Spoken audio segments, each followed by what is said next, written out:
Друзья, всех приветствую, с вами КамАЗ, Евгений.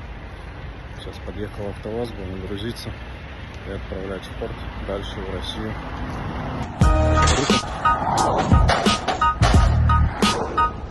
Поехали второй кусочек, дизельный, 2-литровый.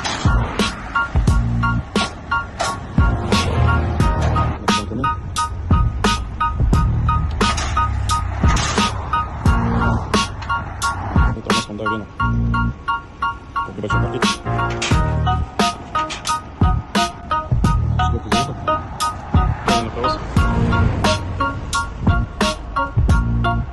Санта-Фе. Посмотри, это него. Сигнал машины. Все, полный провоз загрузили.